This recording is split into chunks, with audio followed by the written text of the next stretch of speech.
नमस्कार, आप देख रहे हैं न्यूज वन इंडिया। मैं हूं आपके साथ सृष्टि पांडे। 2022 का बिगुल उत्तर प्रदेश में फूंक दिया गया है। बीजेपी, सपा, बसपा, कांग्रेस, प्रसपा और आजाद समाज पार्टी ने मैदान सियासत में संग्राम छेड़ दिया है। इसीलिए हम कह रहे हैं बिसात तैयार है, 22 का इंतजार है। उससे पहले आप रिपोर्ट देखिए। पार्टी आंकड़े, तारीख तय। 2022 में कौन होगा विजय? छिड़ गया सियासी रार। 2022 के लिए कौन पूरी तरह तैयार? उत्तर प्रदेश में सियासी संग्राम छिड़ चुका है। पंचायत चुनाव के दस्तक ने सभी पार्टियों को एक्टिव कर दिया है। क्या बीजेपी, क्या सपा, क्या बसपा, क्या कांग्रेस, क्या प्रसपा और नई आई क्या आजाद समाज पार्टी, सबने मैदानी सियासत में संग्राम छेड़ दिया है। अस्थाई मंदिर में बसेंगे रामलला। 25 मार्च को होगा अयोध्या में जय श्री राम। 25 फुट लंबा और 17 फुट चौड़ा होगा अस्थाई मंदिर। 20 फुट की दूरी से श्रद्धालु 3 तरफ से दर्शन कर पाएंगे। जहां एक तरफ बीजेपी रामलला के मंदिर बनवाने में लगी हुई है और अपने कोर एजेंडा को अमली जामा पहनाने वाली है, तो वहीं सपा प्रमुख कहते हैं कि 22 में 351 सीटें लाएंगे, क्योंकि ज्योतिष ने कहा है कुल मिलाकर 2022 के चुनाव भी धर्म के मुद्दे पर लड़े जाएंगे। फ्लाइट में मैं जा रहा था दिल्ली, और फ्लाइट में एक हमें मिले, मेरे सीट के बगल में आकर के बैठ गए। उन्होंने पहले तो मुझे देखा और जैसे उन्होंने मुझे देखा तो मैंने उन्हें प्रणाम कर लिया। उसके बाद उन्होंने कहा कि बेटा ऐसा करो, हाथ आगे करो।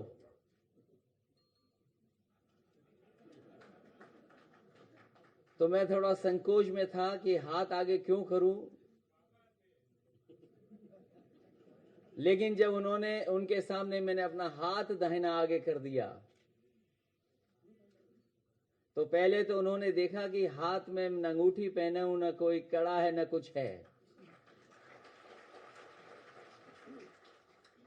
लेकिन बड़ा ध्यान से देखने के बाद उन्होंने कहा कि इस बार आपकी सरकार बनने जा रही है और मेहनत करना बेटा, 350 सीटें जीत करके आओगे। मैंने उसी समय तय कर लिया। मैंने कहा मैं आपकी बात नहीं मानता 350 की, मैं केवल एक जोड़ना चाहता हूं, 351 सीटें जीत करके आएंगे। यूपी के समीकरण हर दिन बदलते रहते हैं, इन दिनों भी बदले हैं। भीम आर्मी प्रमुख चंद्रशेखर आजाद की एंट्री ने बाकी पार्टियों की आंखों में एग्जिट की बत्ती जला दी है, लेकिन सियासत की दबी जुबान कह रही है कि चंद्रशेखर आजाद का गेम प्लान उनकी बहन प्रियंका द्वारा कांग्रेस ने बनाया है। बीजेपी सरकार प्रदेश में 3 साल पूरे करने पर जनता के बीच भी जाएगी, जनता को अपने किए काम बताएगी। हो कुछ भी, पर पॉलिटिकल एक्सपर्ट तो यही कहते हैं कि जमीन बीजेपी की ज्यादा मजबूत है। चाहे सियासत करने की बात हो या धर्म में आस्था दिखाने की, बीजेपी फ्रंट फुट पर खेल रही है। योगी आदित्यनाथ के पहले की जो सरकारें थीं, वो अयोध्या जाने से कतराती थी। उनके जो चीफ मिनिस्टर होते थे या जो भी उनका बड़ा नेता होता था, अयोध्या का नाम लेने से कतराता था। लेकिन डे फर्स्ट जब से योगी की सरकार आई है, तब से अयोध्या का कायापलट हो रहा है और एक बहुत ही सुंदर पर्यटन स्थल के रूप में विकसित हो रहा है। और सबसे खास बात यह है कि जो वहाँ पे रामलला को हटा करके अस्थायी जो एक मंडप बन रहा है खूबसूरत, एक बड़ा काम है और गलियों को सुंदर किया जा रहा है। मैं तो अभी अयोध्या गया था, मैंने देखा कि लोगों में बहुत उत्साह है और जमीन का अधिग्रहण किया जा रहा है बहुत सारे योजनाओं के लिए। तो ये मुझे लगता है कि 1 साल के अंदर बहुत कुछ चेंज हो जाएगा। बहरहाल सियासी संग्राम के बिगुल तो बज ही चुके हैं, बिसात भी बिछनी शुरू हो चुकी है। अब ये भविष्य का गर्व तय करेगा कि 22 में उत्तर प्रदेश की गद्दी पर कौन विराजमान होगा। Bureau report, news one India.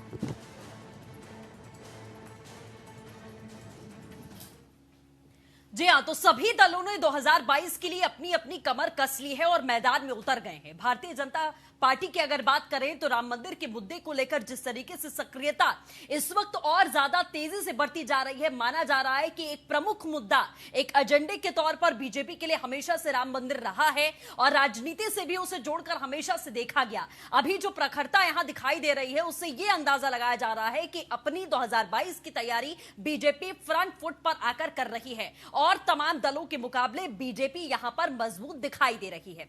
तमाम खास मेहमान चर्चा के लिए हमारे साथ जुड़े हुए हैं। बीजेपी से शिवम त्यागी जी हमारे साथ में मौजूद हैं, धर्मवीर चौधरी साहब बीएसपी से हमारे साथ में जुड़े हुए हैं, एके मिश्रा साहब हैं पॉलिटिकल एक्सपर्ट हमारे साथ मौजूद हैं, भूषण दीवान साहब हैं पॉलिटिकल एक्सपर्ट हैं हमारे साथ में जुड़े हुए हैं, और भी कई खास मेहमान जल्द हमारे साथ में जुड़ेंगे। शिवम जी, शुरुआत में आपसे ही करना चाहूंगी। जिस तरीके से अब आखिरकार वो वक्त आया है जिसका इंतजार हर एक हिंदू और कह सकते हैं पूरा हिंदुस्तान कर रहा था कि टेंट से निकलकर रामलला अस्थाई मंदिर में विराजमान होने वाले हैं, खुद सीएम उनको वहां पर विराजमान करने वाले हैं, लेकिन इसको भी सीधे तौर पर 22 से जोड़कर देखा जा रहा है। देखिए, 22 से जोड़कर देखेंगे और आप समय देखिए, आने वाले समय में लोग इसको 24 से भी जोड़कर देखेंगे, लेकिन ये मामला पूरी तरह से आस्था का है। 480 साल बाद, करीब 480 साल बाद रामलला को अपना घर यानी कि मंदिर यानी कि देवालय मिलने वाला है। इससे ज्यादा खुशी की बात इस देश के हिंदुओं के लिए, और हिंदुओं के लिए क्यों, सभी के लिए और दुनिया में जितने भी लोग हैं सबके लिए खुशी की बात है। 135 साल इस देश के और इस दुनिया के, जिनको हम मर्यादा पुरुषोत्तम भगवान श्री राम कहते हैं, भगवान ने कोर्ट में भी बिताए एक पैरोकार बनकर, हर तरह की गवाही दी। मुझे लगता है मर्यादा पुरुषोत्तम राम का जो जीवन है वो अपने आप में ही लोगों के लिए एक प्रेरणादायी जीवन रहा है, लेकिन यहाँ पर भी अगर हम बात करें उनका मंदिर बनने तक का भी जो सफर रहा है वो बहुत लंबा रहा। इंतजार जरा, वक्त जरा थोड़ा ज्यादा लगा, इंतजार थोड़ा लंबा था, लेकिन मैं कहूंगा कि इससे किसी भी तरह से चुनाव से जोड़कर इसलिए नहीं देखा जाना चाहिए क्योंकि इस मसले के लिए, इस चीज के लिए इस देश के हिंदुओं ने, खास तौर पर अगर मैं बात करूं तो एक बहुत लंबी लड़ाई लड़ी है, बहुत शांति के साथ इस देश की न्याय व्यवस्था में विश्वास रखते हुए ये सारी चीजें पहुंची, और आखिरकार सर्वोच्च न्यायालय ने ये जिस दिन डिसीजन दिया उस दिन मुझे लगता है कि इस पर मोहर लग गई, और ये बहुत बड़ी बात है। जहां तक बात मंदिर निर्माण की है, सभी को खुश होना चाहिए, सभी को कार सेवा देनी चाहिए। जिन लोगों ने कार सेवकों पर गोली चलाई थी उनको भी सेवा देनी चाहिए। चलिए, राम तो सबके हैं। ये आस्था का मुद्दा एक तरफ से है भी, और भारतीय जनता पार्टी ने हमेशा से एजेंडा के तौर पर इसको लिया है। हमेशा से कहीं पर भी कोई भी भाषण हो, कोई भी तैयारी उनकी हो, कोई भी रैली हो, राम मंदिर का जिक्र हमेशा से होता आया।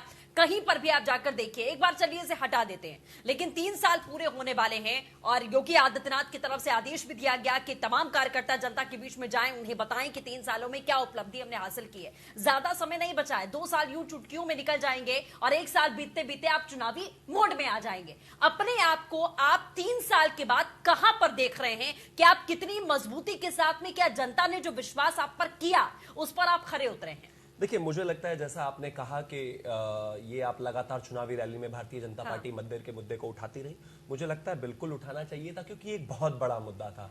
इसी देश में इतनी कोशिशें हुई 72 साल के हमारे आजाद इतिहास में कि क्या क्या नहीं हुआ कि मंदिर किसी तरह से ना बने। हर तरह के अड़ंगे अड़चने लगाई गई विपक्षी पार्टियों द्वारा। ज्यादातर लोगों ने वो सब कुछ किया मंदिर रोकने के लिए जो वो कर सकते थे।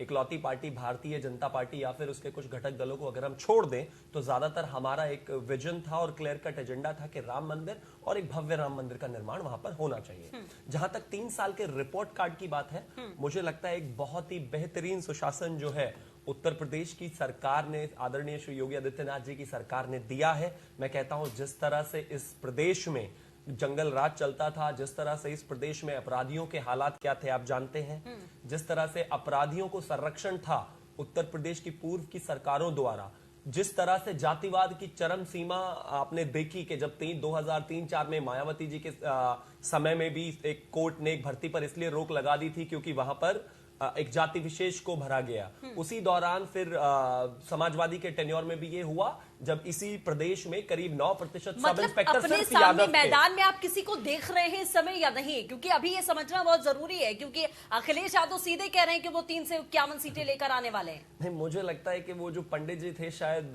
दक्षिणा या जो भी कुछ कहिए, मैं कहता हूं उस पर खैर टिप्पणी नहीं करते हैं, लेकिन वो कहते हैं कि मुझे पंडित ने कहा है। खैर बहरहाल या तो ऐसा होगा कि पंडित जी उनके ट्विटर पर होंगे क्योंकि ट्विटर पर काफी एक्टिव वो रहते हैं, जनता के बीच में तो रहते नहीं है, और दूसरी बात, जहां तक कंपटीशन की बात है, हमारा कंपटीशन नहीं है, लेकिन हम जनता के बीच में अपने किए गए कार्य लेकर जाना चाहते हैं। हाँ। कि हमने वो मुद्दे भी खत्म किए हैं कि जो सालों से पेंडिंग थे, जिनको 100 साल से ज्यादा पेंडिंग मुद्दे थे, हमने उनको भी समाप्त किया है। और हमने ऐसी चीजों की भी जिम्मेदारी तय की है कि इस देश में, कांग्रेस की ही अगर मैं बात करूं तो 58 साल के राज में 37,000 दंगे हुए। ज्यादातर लोगों को, अगर किसी का घर टूट गया तो 25-30 साल तक उससे कोर्ट में लड़ते हुए हो गए और उसको कभी वो घर वापस नहीं मिला। हमने वैसे भी कानून बनाए कि अगर कोई दंगाई पब्लिक प्रॉपर्टी या पर्सनल प्रॉपर्टी को तोड़ेगा तो उससे उसकी वसूली ठीक है, की चलिए जाएगी। धर्मवीर ये सब जी, चीजें हम धर्मवीर जी, मैदान में भारतीय जनता पार्टी बिल्कुल मजबूती के साथ कह रही है कि भाई हम खड़े हैं। अभी मैदान में चंद्रशेखर भी आ चुके हैं। बुआ बबुआ की जोड़ी क्या रही है अखिलेश यादव की मायावती को, वो हमने देख लिया, उसका नतीजा क्या हुआ वो भी हमने देख लिया। चंद्रशेखर ने भी बहुत कोशिशें की कि वो मायावती के साथ में जुड़कर काम कर सके। मायावती ने हमेशा कहा कि कहीं ना कहीं ये हमारे ऊपर हावी होना चाहते हैं। दलितों की राजनीति चंद्रशेखर भी करते हैं। अब वो पूरी तरह मैदान में आ चुके हैं। आपके लिए इस बार कितनी चुनौती है? सपा है, भारतीय जनता पार्टी है, उसके बाद में अब चंद्रशेखर भी मैदान में है। सृष्टि जी, पहले तो मैं चंद्रशेखर जी के बारे में ही बता दूं।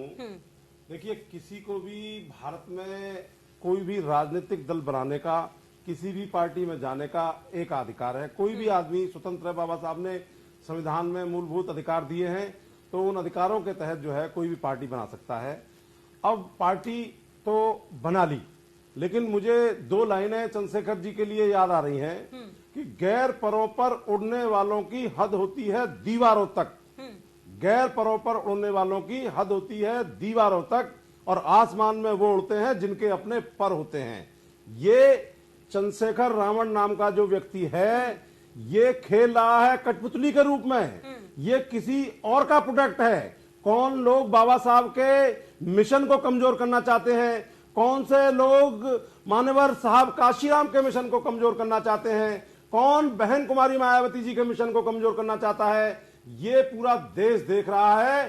किन लोगों ने जेल से इनको रिहा करवाया, कौन धर्मवीर जी, दिक्कत कहां पर है? दिक्कत कहां पर है कि मायावती कहती है कि मैं दलितों के मसीहा हूं, दलितों के लिए मैंने कुर्बानियां दी, मैं खड़ी रही हमेशा।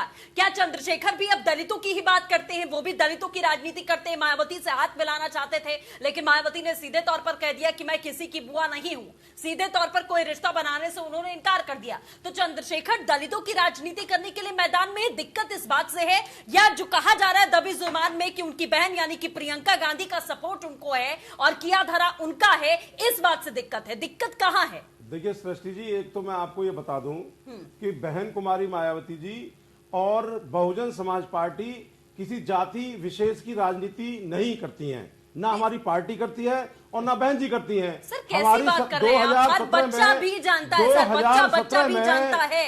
देश में, हिंदुस्तान में बच्चा भी जानता है कि बसपा मतलब दलितों की राजनीति करने वाली पार्टी, जो बढ़ चढ़कर हमेशा कहा गया कि हम दलितों के हितों की बात करते हैं, वो दलित का हित आप भूल गए सर कब का। राजनीति करती है। और आज आपका स्टेटमेंट ही चेंज है सर। आपकी पार्टी, अरे सर आपकी पार्टी का जो मुख्य एजेंडा रहा वही आपने खत्म कर दिया। आप बोलेंगी, पहले तो मुझे तो बोलने दीजिए। आप अपना मुख्य जो आपकी धारा रही, आपकी विचारधारा रही, आप उसी से पीछे हट रहे हैं। नहीं। देखिए, मैं आपको बता दूं, राष्ट्रीय महासचिव माननीय सतीश चंद्र मिश्रा जी पार्टी के बहुत दिन से जो है मेंबर पार्लियामेंट राज्यसभा हैं। हाँ। और जब हमारी सरकारों में, पूर्ववर्ती सरकारों में, आप देख लीजिए उठा करके, नसीमुद्दीन सिद्दीकी साहब पर 18 मंत्रालय, माननीय मुनकाद अली साहब प्रदेश अध्यक्ष हैं। आप कैसी बात कर रही हैं? हम सर्वजन हिताय सर्वजन सुखाय के नारे के साथ में इस प्रदेश में 5 साल हमने राज किया, और बहन जी ने सब धर्मों के सभी जो है छोटे से बड़े जो प्रदेश के 22-23 करोड़ लोग हैं उनके हित का काम किया। और बहुजन समाज पार्टी प्रदेश के साथ साथ पूरे देश की में 3रे नंबर की बड़ी पार्टी है। आप कह रही हैं हम दलितों की राजनीति करते हैं। दलित हमारी पार्टी के मुख्य धारा में है। हाँ। लेकिन ये नहीं है कि हम दलितों की राजनीति करते हैं, हम सर्व समाज की राजनीति करते हैं। सर्वजन हिताय सर्वजन सुखाय और भाईचारे के साथ में बहुजन समाज पार्टी ही एक ऐसी इकलौती पार्टी देश में है जो सबके साथ, सबके विकास के साथ में काम करती है। ठीक है सर, बीजेपी का नारा है सर, ये तो सबका साथ सबका विकास बीजेपी के नारे पर आप चलेगा। बीजेपी वालों ने हमारा नारा सुना दिया। हमने 2007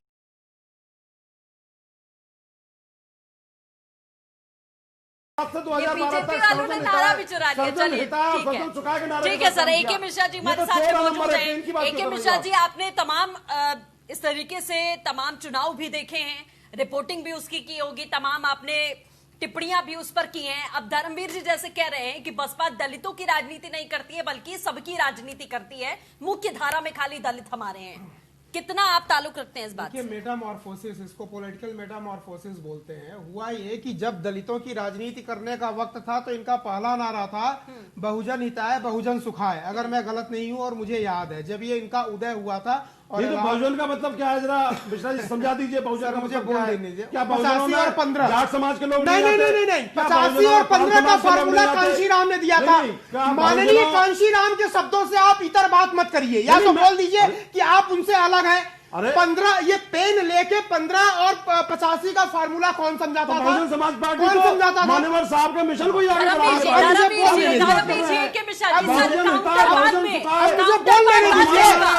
मुझे बोल लेने दीजिए सर जी, अपनी बात रख सकते हैं ना सर। काउंटर आप बाद में करिएगा, मैं पूरा मौका दूंगी। अभी जल्दी से आप अपनी बात रखिए और भी मेहमान। नहीं सर, मुझे रास्ता मत दिखाइए, इसीलिए मैं इनको मुझे रास्ता मत दिखाइए, सर, मुझे मिश्रा रास्ता जी, मत आप बात नहीं कर रहे, सर, मैं आगे दिखाइए, मुझे रास्ता बढ़ूं, मत दिखाइए। ठीक है। देखिए हुआ क्या, फिर उसके बाद जैसे देखिए कितने ये लोग कॉमाफ्लॉग या टाइम के साथ अडॉप्ट करना। फिर इनका नारा हो गया कि ब्राह्मण शंख बजाएगा, हाथी कहां दिल्ली जाएगा। हाँ, उसके बाद नारे बदलते गए। धीरे धीरे कालांतर में इनको लगने लगा कि इनकी जो बेस आइडियोलॉजी थी वो उतनी इफेक्टिव नहीं है कि अकेले दम पे चुनाव जीत ले। इसीलिए इन्होंने समझौता किया, बीजेपी से भी समझौता करके 2.5 साल जो है ये बनी हुई थी, मुख्यमंत्री बनी थी बहन जी। इसके बाद अभी देखिए अखिलेश यादव से भी बुआ बबुआ का एक रिलेशन जो है, पॉलिटिकल रिलेशन डेवलप हुआ 4-6 महीने के लिए, वो शायद खत्म भी हो गया। मेरे कहने का मतलब, चलिए ये राजनीति है, जिनको जो फार्मूला समझ में आ रहा है, कहने का मतलब यह है कि कहीं न कहीं समय बीतने के साथ साथ जो पॉलिटिकल डायनामिक्स बीते हैं वो बीएसपी को भी समझ में आने लगा है। ठीक है, पंडित और ज्योतिषी की बात अखिलेश यादव भी करने लगे हैं। इस पर आप बताइए अब कि क्या मौके के हिसाब से, अभी आपने कहा अपना स्टेटमेंट खुद आपने बदला, मायावती हमेशा कहती रही दलितों के मसीहा, अभी आपने खुद कहा कि हम दलितों की राजनीति नहीं करते, सबकी करते हैं। अपने सहूलियत के हिसाब से आप चीजें क्यों बदलते हैं? जैसा अभी मिश्रा साहब कह रहे हैं कि पार्टी भी बदलते हैं। सृष्टि जी, बहुजन समाज पार्टी बाबा साहब के संविधान और बाबा साहब की विचारधारा को आगे बढ़ाती है। बाबा साहब ने संविधान में और इस देश में जाति को खत्म करने की बात की। बाबा साहब ने यह कहा कि इस देश में जो असंख्य, अरे सारी पार्टियां बाबा साहब के संविधान के हिसाब से चुनाव लड़ती हैं। ऐसी कौन सी पार्टी है जो बोलती है, मुद्दा बनाती है कि हम बाबा साहब के संविधान को नहीं मानते, हम उनके संविधान के जो उन्होंने बताया है उससे हम अलग चुनाव वाले हैं। ये बाबा साहब इलेक्शन कमीशन के सारे कर रहे हैं, सारे बीजेपी लोग हैं सर, सब संविधान के हिसाब से। ये लोग जो है बाबा साहब के संविधान को नहीं मानते, नहीं हो गया है, सब संविधान के हिसाब से लड़ते हैं। सारी पार्टियां संविधान के हिसाब से। सर प्लीज आवाज नहीं जा रही है आप लोगों की, मत चीखिए। शिवम त्यागी जी बहुत देर से मुस्कुरा रहे हैं, आप बहुत देर से मुस्कुरा रहे हैं। आप क्या चल रहा है आखिरकार, क्या चल रहा है? इतनी ज्यादा खुशी किस बात की है? शिवम जी, अरे हो गया भाई, हो गया धर्मवीर जी, हो गया। परेशानी क्या है कि इनका क्या है कि धर्मवीर जी को लगता है कि इनका कॉपीराइट है, बाबा भीमराव अंबेडकर पर इनका कॉपीराइट है। साहब आपका कॉपीराइट नहीं है, ये देश, इस देश का संविधान, इस देश की सभी पार्टियां सभी उसी आधार पर चलती है। चिल्लाइए मत, उससे कुछ नहीं होगा, सभी उसी आधार पर चलती है। लेकिन परेशानी अब यह हो गई है, अब इनके उस फील्ड में, जिस फील्ड पर ये लगातार बैटिंग करते थे, उस फील्ड पर एक और प्लेयर आ गए हैं। वो प्लेयर नए हैं, यूथ है, उनके पास युवा शक्ति है। अब इनको डर लग रहा है कि वोट बैंक फिसल जाएगा। अब वोट बैंक फिसल जाएगा तो सर्वजन हिताय और सर्व सुखाय की बात करने लगेगा। एक करके भूषण साहब का रिएक्शन लेना चाहूंगी। शिवम जी, बस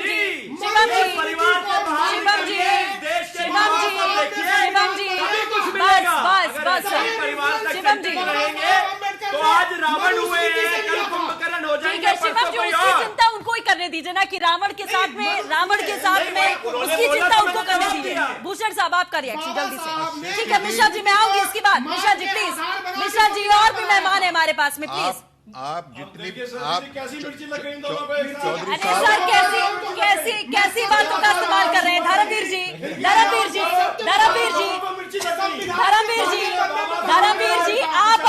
आप अपनी मुख्य विचारधारा से मुकर गए और अभी आपको तारे मिर्ची लग गई। आप अपनी मुख्य विचारधारा से मुकर गए सर। आप कह रहे हैं हम दलितों की राजनीति नहीं करते हैं, मैं आवाज डाउन कर रही हूँ सर, ऐसे नहीं चलेगा। भूषण साहब बोलेंगे बस, भूषण साहब आप बोलिए। चौधरी ठीक है धर्मवीर जी कुछ मत करिए सर, आप वैसे भी कुछ नहीं कर रहे हैं। एसी कमरे में बैठकर ट्वीट करने से कुछ नहीं होता सर, कुछ भी नहीं होता, वैसे भी आप कुछ नहीं कर रहे। भूषण साहब बोलेंगे बस। आप चौधरी साहब और मिश्रा साहब इलेक्टोरल अरिथमेटिक देखिए, जब तक सपा और बसपा आपस में मिलकर नहीं लड़ सकते, जो आज तक लड़े नहीं है कामयाबी से, और कांग्रेस तो गौण है ही नहीं, तो इसका कोई इलाज नहीं है।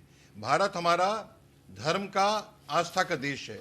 एक तरफ पलड़े में इतना भारी अच्छा काम हुआ है, मैं एक न्यूट्रल एक्सपर्ट की तरह बात कर रहा हूँ। दूसरी मैं बताता हूँ आपको, मैंने आपको टोका नहीं, आपको बोलने का अधिकार है, उनको भी बोलने का अधिकार है, आपको बोलने का अधिकार है, उनको भी बोलने का अधिकार है। स्वतंत्र चौधरी साहब ऐसे तो बात नहीं, अभिव्यक्ति की आजादी कहाँ चली गई? आप बात ऐसी तो होगी नहीं। आजादी आपकी कहाँ चली गई सर? उनको भी बोलने का चौधरी साहब ऐसी बात नहीं हो सकती। धर्मवीर जी गलत बात है, ये बहुत गलत बात है सर, बहुत गलत बात है। अगर सर ठीक है, आप पूरे देश की आवाज है, आप यहाँ बैठकर आवाज नहीं बंद कर सकते, आप ये नहीं बता सकते कि यहाँ पर पैनलिस्ट क्या बोलेंगे। आपने ठेका नहीं लिया है, सर, आपने सबका ठेका लिया है क्या? आपने सबका ठेका लिया है सर। भूषण दीवान साहब क्या बोलेंगे, क्या आप बताएंगे? आप उनको बोलने दीजिए, उनको भी आजादी है बोलने की। आप बात पूरी करिए सर। उत्तर प्रदेश की आबादी जो 20 करोड़ है, हिंदू जो उसमें है 70% गांव में रहते हैं। गांव का आदमी आस्था और धर्म के प्रति चलता है। तो जो राम मंदिर का काम हुआ है और जो चीजें हुई हैं, तराजू में एक तरफ ये चीज है, मैं मानता हूं, दूसरी तरफ क्या चीज है? इकोनॉमी, नौकरियां, व्यापार। पर उसमें आप देखिए, जो 70% आदमी जो गांव में है, उसके लिए आज तक बिजली नहीं थी। मैं कई लोगों से जाके भदोही में और जगह जगह पे बात की है, पानी नहीं, वहां सड़कें नहीं थी। वो खुश हैं, उनको उज्ज्वला के अंदर चीजें मिली हैं, खुश हैं। नौकरियां कम हैं, पर आम आदमी भारतीय समझता है कि पहले मेरी बात कब ज्वाइन करी थी? देखिए चौधरी साहब, ये पर्सनल मत आप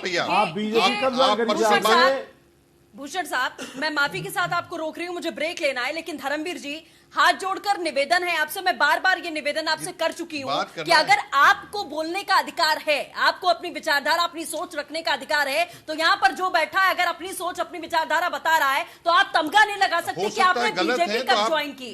ये सही बात नहीं है सर। रुकेंगे छोटे से ब्रेक के लिए, कहीं मत जाइएगा, जल्द हाजिर होंगे।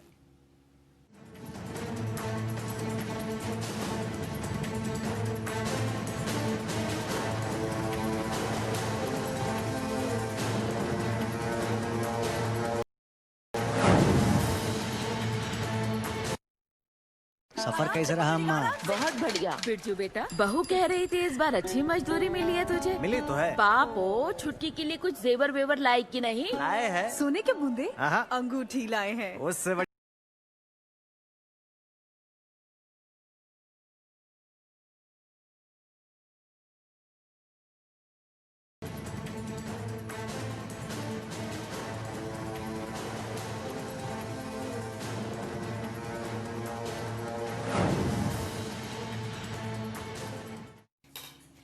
जी हाँ, तो 22 की बिसात तैयार है। अब सीधे तौर पर इंतजार है, सीधे तौर पर कहा जा रहा है कि सभी ने अपनी अपनी कमर कस ली है और मैदान में खड़े हो चुके हैं। तमाम खास मेहमान लगातार हमारे साथ में बने हुए हैं। भूषण जी, आप अपनी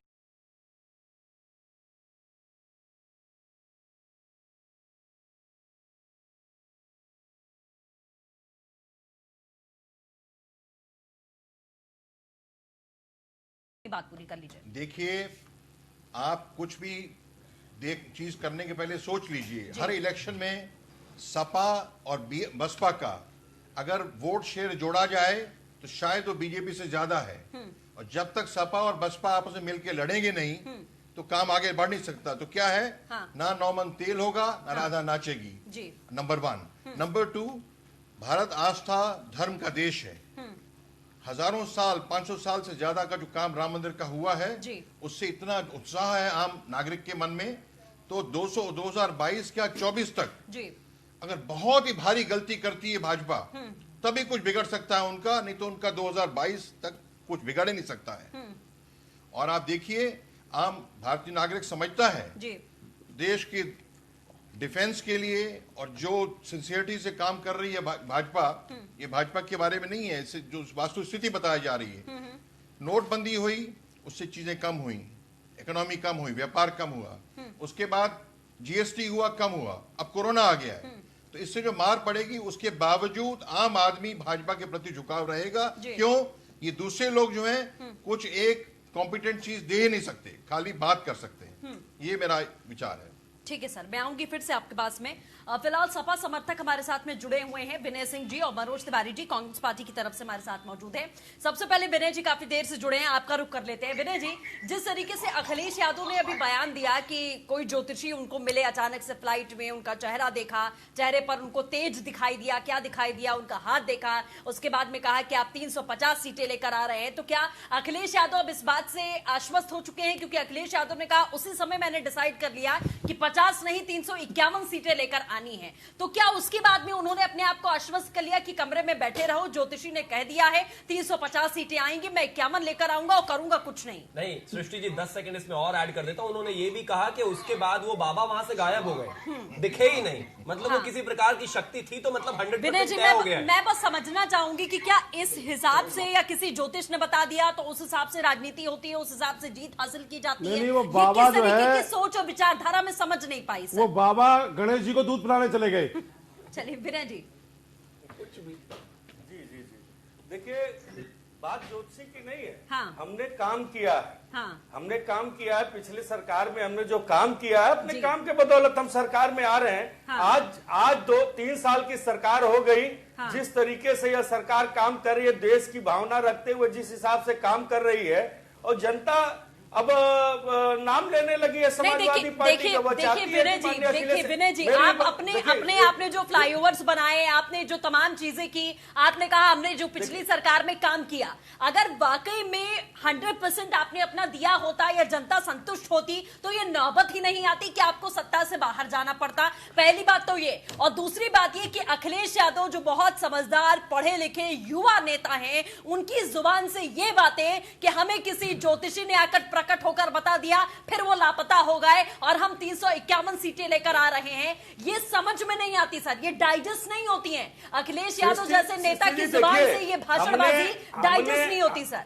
हमने 2015 के बाद 800 नए 33x11 केवी के बिजली घर बनाए थे। जो आज बिजली आने का दावा करते हैं वो समाजवादी गवर्नमेंट में बनी थी।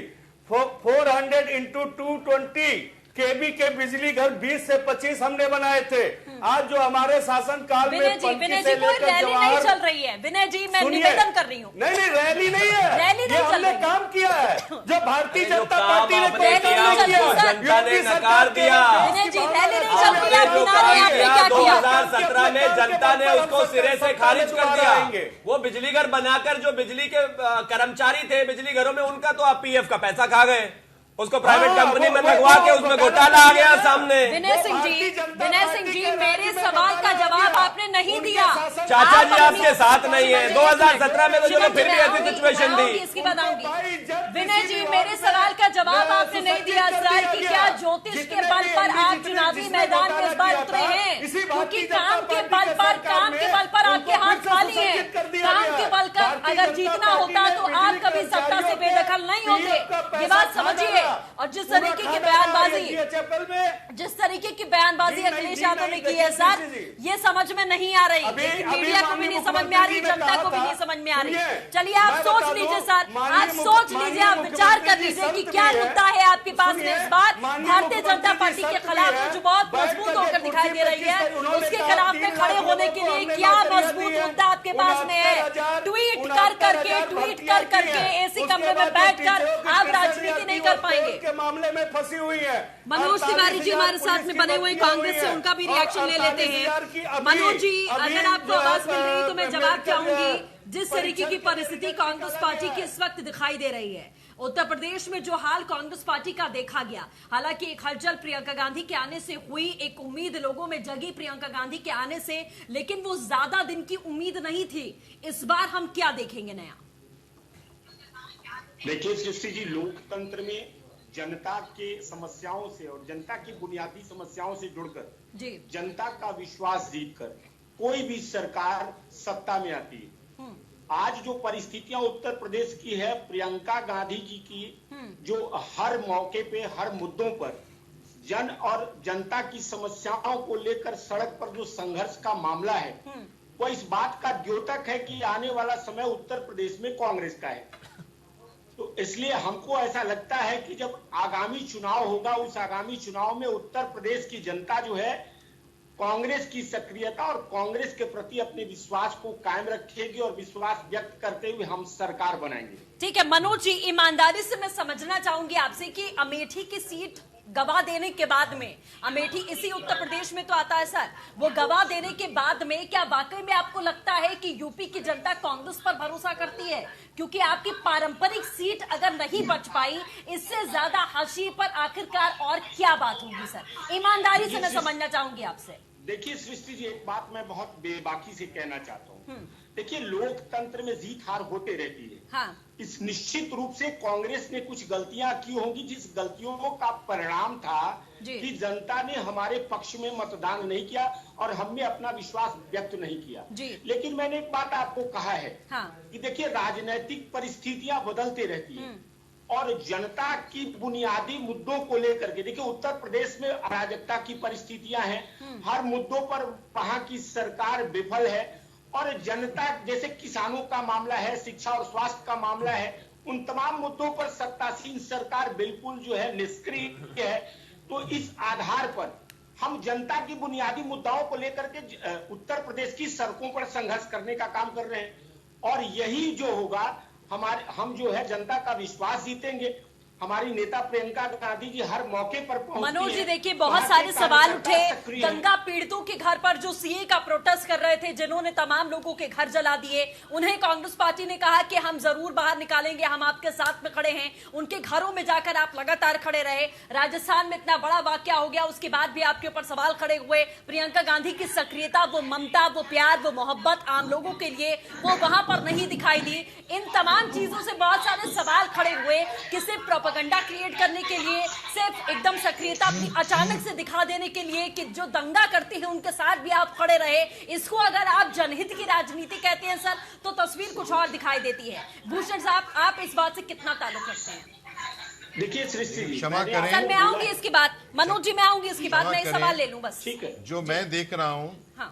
कांग्रेस तो गौण है ही नहीं, यूपी में भी और कई जगह पे भी एक डूबती हुई नाव है। ये बात घूम फिर के वहीं पे आती है, क्या सपा और बसपा कितने भी महान कार्य कर रहे हो, कितना भी उनका सलूक प्रजा में हो, क्या ये मिलके लड़ेंगे? मैं आपसे कह रहा हूं कि नहीं लड़ेंगे। उससे क्या होने वाला है, जो 2017 का रिजल्ट था, उससे बेटर रिजल्ट लेके बीजेपी आएगी। ये बुरी तरह पिटेंगे। आप भी ज्योतिष का काम करते हो क्या? ये मेरा धर्मवीर जी क्या दीवान जी बीजेपी के प्रवक्ता है क्या? नहीं ज्योतिष का काम करते हैं। मनोज जी और धर्मवीर जी, मैंने पहले भी कहा मेरा ये ड्यूटी है उसको समझने की और अपनी विचार रखने की। धर्मवीर जी, आप बार बार कहते हैं कि मायावती जी की सरकार बनेगी, मायावती जी मुख्यमंत्री बनेगी। आपने ये भी कहा कि वो प्रधानमंत्री भी बन सकती हैं, हम वो भी सपना देख रहे हैं और ऐसा होगा भी। तो क्या हम आपको भी ज्योतिष मान ले? अखिलेश यादव ज्योतिषी की माला जप रहे हैं, क्या हम आपको भी ये कह दें सर कि आप क्या ज्योतिषी हैं? आप ये बताएंगे कि बीजेपी बाहर जाने वाली है और बसपा इस बार सत्तासीन होने वाली है, तो फिर हम आपको भी ज्योतिष कह सकते हैं? साहब, आप अपनी बात करें। मैं आऊंगी सर इसके बाद में। आपकी पॉलिटिकल लाइफ में आप चीज देखिए, इमेज और मैसेज संदेश क्या जाता है, उसका बड़ा महत्व होता है। अभी आप देखिए, सुप्रीम कोर्ट ने बीजेपी की सरकार को कटघरे में खड़ा किया। आपने उन लोगों के पोस्टर क्यों लगाए जिन लोगों ने आगजनी की? फट से ऑर्डिनेंस आ गया है, गवर्नर आनंदीबेन ने ऑर्डिनेंस निकाल दिया है। और क्या हो रहा है? कोर्ट का क्या काम है? कोर्ट एक रेफरी होता है, जो कानून बनता है वो बराबर लागू हो रहा है कि नहीं, वो कोर्ट देखेगा। अब ये कानून बन गया है तो उसमें ये भी लिखा है, आप पढ़िए कि जिन लोगों ने आगजनी की है, ये पहली बार सुना हमने, जिन लोगों ने आगजनी की है, अभी तक तो कोर्ट को काफी हमारे यहाँ आगजनी स्तंभ माना जाता था, आगजनी पहली बार सुना कि कोर्ट रेफरी भी होता है। आगजनी जो आगजनी की है उनको उनको फाइन भी लगा है और उनका नाम भी पूरे पोस्टर में जाएगा।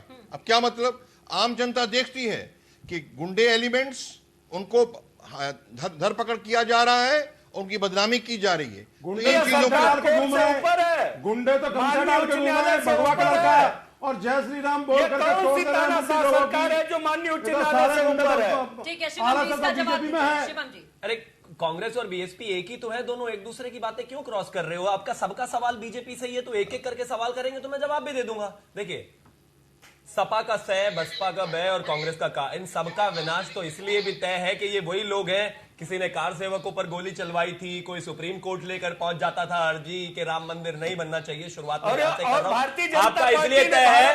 और जहां तक बात है, मेरे मित्र कांग्रेस के नेता ने कहा कि राजनीति में हार जीत होती रहती है, तो माफ कीजिए, हार जीत नहीं हुई है। उत्तर प्रदेश में तो आप बहुत लंबे समय से हार ही है। उत्तर प्रदेश में आपके लिए हार जीत नहीं है, हार ही हार है। जो थोड़ा बहुत आपको 2 सीटों पर अमेठी और रायबरेली का हाल रहता था, वो भी बदल चुका है। वहां से भी राहुल गांधी की विदाई हो गई है, वो भी वायनाड पहुंच गए। बहरहाल अब बात करते हैं बाकी पार्टियों की। कोई कहता है कि ज्योतिष ने बताया 351 है। हर बार इन्होंने अलग अलग एक्सपेरिमेंट किए हैं और कहीं ना कहीं आपने देखा है 2-2 पार्टियां एक साथ मिलकर लड़ी हैं। जनरल इलेक्शंस में भी हर बार उनको हार का सामना करना पड़ा है। यूपी को ये युवा जोश पसंद है, सुपर फ्लॉप। यूपी को ये साथ पसंद है, बुआ बबुआ, सुपर फ्लॉप। आपको उत्तर प्रदेश ने लगातार और उत्तर प्रदेश की जनता ने लगातार आईना दिखाया है। जो भी आपने, मेरे अभी मित्र कह रहे थे समाजवादी के, हमने बड़ा काम किया है। बड़ा काम करने के बाद भी, बुआ के साथ मिलने के बाद भी, राहुल गांधी से मिलने के बाद भी हालात कितने खराब है आप देख लीजिए। और दूसरा, अब हमारे नेता कांग्रेस कह रहे थे कि देखिए हम बहुत अच्छा प्रदर्शन करने वाले हैं, ये सारी चीजें करेंगे। अरे भाई, आपसे अपना परिवार संभल नहीं रहा। गुजरात में से विधायक आपके जा रहे हैं, मध्य प्रदेश से बड़े नेता आपके जा रहे हैं। आपका जो ये पारिवारिक मॉडल है वो इस देश में चल नहीं रहा। तो कुल मिला के सिचुएशन ये है कि विपक्ष के हालात बेहद खराब है। मैं खुद भी मानता हूं कि विपक्ष जरूर होना चाहिए, लेकिन जब समाजवादी जैसी पार्टी गुंडों का समर्थन करेगी, अखिलेश यादव ने कहा था कि अगर मैं सरकार में आ गया तो मैं जो ये पुलिस वाले लोग हैं इनको कैमरे की निगरानी के बाद इनको सस्पेंड करूंगा। आम आदमी पार्टी कहीं 5 लाख रुपए देती है, प्रियंका गांधी गुंडाओं के घर पर मिलने जाती है, जो दंगाई है, जो तोड़फोड़ करते हैं इस देश की। अगर आप यही हाल रखेंगे तो जनता आपको लगातार जवाब देती रही है और देगी आगे। झूठों की सरकार है, कहने के लिए माननीय योगी जी संत है और उसके बाद इस तरह का झूठ बोलते हैं उत्तर प्रदेश की जनता के साथ। आपने कोई काम नहीं किया। कहा था इंजीनियर हूँ, एक्सपेरिमेंट करता रहता हूँ, पहले बुआ के साथ में मिल गए, पानी पी कर आप दोनों एक दूसरे आपने कोई काम नहीं किया। साथ में मिलकर आपने कहा झूठ बोलते हैं, बनाएंगे और बीजेपी को अब जनता को गुमराह करते हैं। अरे सर, हम झूठ बोलते हैं, ये जनता को बताइए जाकर। जनता नहीं मानती क्योंकि हम नहीं बोलते झूठ। पड़ेगी। शिवम जी मैं आऊंगी सर, धर्मवीर जी। सिर्फ, अरे मैं प्रधानमंत्री नहीं हूँ कि मैं झूठ बोलता हूँ। ये झूठ केवल माननीय प्रधानमंत्री बनने के लिए कुछ करना होता है, राष्ट्रवादी सोच पैदा करनी पड़ती है। पारिवारिक चाटुकारिता से कोई प्रधानमंत्री नहीं बनता। पारिवारिक चाटुकारिता से कोई प्रधानमंत्री नहीं बनता। Mulayam Singh and private limited से कोई प्रधानमंत्री नहीं बनता। देश के लिए कुछ करना पड़ता है। झूठ बोल करके हाँ, झूठ बोल करके रिपीट भी होती है, सरकारें भी बनती है, सब कुछ झूठ बोल कर ही हो जाता है। आप भारत को बेचने की तैयारी कर रहे हैं। मेरी आप नहीं सुन पा रहे हैं, मैं आपकी आवाज डाउन कर रही हूँ सर। आप टाइम वेस्ट कर रहे हैं, आप आवाज नहीं सुन रहे हैं। धर्मवीर जी आप बोलिए। देखिए सृष्टि जी, ऐसा है कि जिस तरीके से कांग्रेस और बीजेपी का जनाधार पूरे देश में घटा है और बीजेपी के हाथ से 7 स्टेट निकल गए और अब ये लोकतंत्र को खत्म करके और धर्मवीर जी की पार्टी बहुत बड़ी है। आपकी पार्टी कितनी बड़ी है? ये घुसने का आपका वोट बैंक कितना बड़ा है बताइए। बीजेपी कांग्रेस छोड़िए, आपका वोट बैंक कितना बढ़ा है पिछले 5 साल में? 6 साल में कितना बढ़ा है आपका वोट बैंक? आपका वोट बैंक कितना बढ़ा है बताइए ना। वोट बैंक कितना बढ़ा है? आपका वोट बैंक खत्म हो गया साहब। आपके सामने एक व्यक्ति आ गया है जिसका नाम रावण है। आपको डर लग रहा है? आपको डर लग रहा है? अरे भाई, आपके पास ऑप्शन नहीं है। मायावती जी घर से बाहर निकलेंगे नहीं, पार्टी के राष्ट्रीय उपाध्यक्ष बनेंगे तो उनके भतीजे बनेंगे, उनके भाई बनेंगे, उसके बाहर जाएंगे नहीं, घर में बैठकर राजनीति करेंगे, दलित युवाओं को गुमराह करेंगे। अगर यही राजनीति आपकी रहेगी तो इस देश की और प्रदेश की जनता आपको जवाब देगी, और जवाब दिया। प्रदेश की जनता ने आपको सिरे से खारिज कर दिया। हाँ, ये बात अलग है कि पिछले चुनाव में आपने बबुआ को किसी तरह से मैनेज करने के बाद थोड़ी सीटें आ गई, लेकिन हालात तो बेहद खराब है आपके। ठीक है शिवम जी, ठीक है शिवम जी, एक मिनट शिवम जी, धर्मवीर जी प्लीज। धर्मवीर जी, जाति के नाम पर कब तक राजनीति करते रहेंगे? देश के नाम पर राजनीति कीजिए, इस देश के यूथ के नाम पर राजनीति कीजिए, इस देश के सर सुखाए जो आप कहते हैं उस पर काम कीजिए, वो तो करते नहीं आप। इस देश का युवा, प्रदेश का युवा समझ चुका है। चलिए ठीक है शिवम जी, धर्मवीर जी, विनय जी, ऐसी डिबेट नहीं होगी सर, ऐसी डिबेट नहीं होगी। आप सब एक साथ बोलेंगे, ऐसी डिबेट नहीं होगी। AK मिश्रा जी, सभी, मायावती जी भी यहाँ से मुख्यमंत्री बन रही हैं, अखिलेश यादव भी मुख्यमंत्री बन रहे हैं, और योगी आदित्यनाथ भी मुख्यमंत्री बन रहे हैं। पोस्टर लगाए क्या बलात्कारी बाबा के?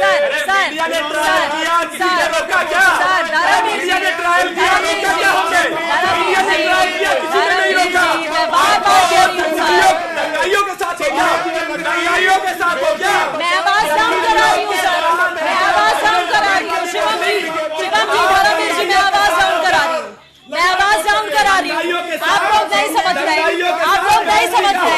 ये संदेश है, ये संदेश है। एक मिनट सर, ये संदेश है, ये आप बताना चाह रहे हैं अपने दर्शकों को, अपनी जनता को, कि हम इस तरीके से मुख्यमंत्री बना रहे हैं। ये आपके मुद्दे हैं। आप लोग एक साथ बोलेंगे तो किसका मुद्दा समझ में आएगा लोगों को सर, कि आपका क्या एजेंडा है? आपको समझ में आएगा सर, आपको समझ में आएगा सर, आपको समझ में आएगा। धर्मवीर जी, आपको समझ में आएगा सर।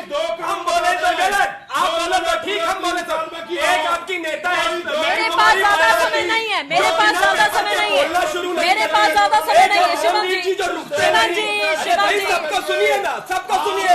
आप हाईजैक करे जा रहे हैं इतनी देर से, आपको सबको सुनना पड़ेगा। मिश्रा जी ने बोला तो हम बीजेपी के एजेंट, सर ने बोला तो हम बीजेपी के, जो बोले बीजेपी का एजेंट, जो बोले बीजेपी का एजेंट। अरे भाई, ये पूरा देश बीजेपी का हो चुका है। अगर आप धर्मवीर जी और शिवम जी, ये सलीका है सर। आप लोग सब इस समाज से आते हैं, पढ़े लिखे होकर आते हैं, ये सलीका है। धर्मवीर जी, जितने पैनलिस्ट बैठे, मैं सबसे बार बार निवेदन करती हूँ, ये सलीका तो नहीं होता सर कि अपनी आवाज ऊंची करने से सब कुछ ठीक हो जाएगा। आप क्या असंवैधानिक सर, ये आपत्तिजनक बातें कर रहे हैं, ये आपत्तिजनक बातें कर रहे हैं। आप डिसाइड नहीं करेंगे सर। अब आप बीजेपी के अंदर घुसकर डिसाइड करेंगे क्या? आप बीजेपी के अंदर घुसकर डिसाइड करेंगे? आप हर जगह तानाशाही कर रहे हैं, आप हर जगह तानाशाही कर रहे हैं, आप तानाशाही कर रहे हैं क्या सर? आप तानाशाही कर रहे हैं क्या सर? एक मिनट शिवम जी, एक मिनट, ये क्या तानाशाही चल रही है सर? यहाँ भूषण साहब क्या बोलेंगे ये आप बताएंगे, मनोज तिवारी क्या बोलेंगे ये आप बताएंगे, चंद्रशेखर नहीं सर, चंद्रशेखर आजाद अपनी पार्टी बनाते हैं तो प्रियंका गांधी पार्टी बनवाती है, ये आप बताएंगे। असली ज्योतिष तो आप बने बैठे हैं, असली ज्योतिष आप बने बैठे सर, असली ज्योतिष आप बने बैठे हैं, असली ज्योतिषी आप हैं। अखिलेश यादव शायद आपसे मिले थे सर, शायद आपसे मुलाकात की उन्होंने। बड़ा सही जगह लगा है, बहुत ज्यादा बिलक रहे हैं धर्मवीर जी। चलिए ठीक है, मेरे पास समय नहीं है सर, मेरा समय मत बर्बाद करिए, मेरा समय और बर्बाद मत करिए। क्या है बताइए, आपके सामने दलित नेता खड़े हो गए हैं, उनको कैसे टैकल करेंगे? चलिए सर, समय मत बर्बाद करिए। AK मिश्रा साहब, आखिरी कमेंट जल्दी से, आपका वाइंड अप करूंगी। देखिए, जिस हिसाब से डायनामिक्स चेंज हुए हैं, सिचुएशन चेंज हुई है, एक बार दो बार दिग्गज पार्टियां भी हार गई हैं, जमानत जब्त हो गई है। हाँ। सारी कवायद ये है, चाहे एस्ट्रोलॉजिकल तरीके से, चाहे किसी भी तरीके से, चाहती हैं कि 2022 में अपने आप को मेटामॉर्फ करें। इनको भी समझ में आ गया कि इनके पुराने फंडे अब चलने वाले नहीं है। पॉलिटिक्स में नूतनता लाना, इनोवेशन, मैं एक चीज बोलता हूं, एक्सपीरियंस वर्सेस इनोवेशन। एक्सपीरियंस का कोई मायने नहीं है चुनाव में, राजनीति में। अगर ऐसा होता तो चलिए ठीक है मिश्रा साहब, मुझे माफी के साथ मैं रोक रही हूँ, मुझे ये बाइंड अप करना है यहाँ पर, लेकिन आप सभी खास मेहमानों का हमारे साथ जुड़ने के लिए बहुत बहुत शुक्रिया। तो जाहिर है जिस तरीके की घमासान आपने यहाँ पर देखी, इससे जस्ट डबल घमासान मैदान में आपको कुछ ही दिनों में देखने को मिल जाएगी कि जिस तरीके से लगातार अपनी सियासत चमकाने के लिए, अपने पांव को कहीं ना कहीं मजबूत करने के लिए भारतीय जनता पार्टी जो बहुत कॉन्फिडेंट दिखाई दे रही है कि हमारे सामने कोई मैदान में है नहीं, उसके सामने खड़ा करने के लिए तमाम जो धड़े हैं वो अपने आप को मजबूत करने की कोशिश इसी तरीके से कर रहे हैं। आने वाले समय में ये घमासान और ज्यादा बढ़ेगी। फिलहाल के लिए बस इतना ही। तमाम खबरों के लिए बने रहिए न्यूज़ 1 इंडिया के साथ। नमस्कार।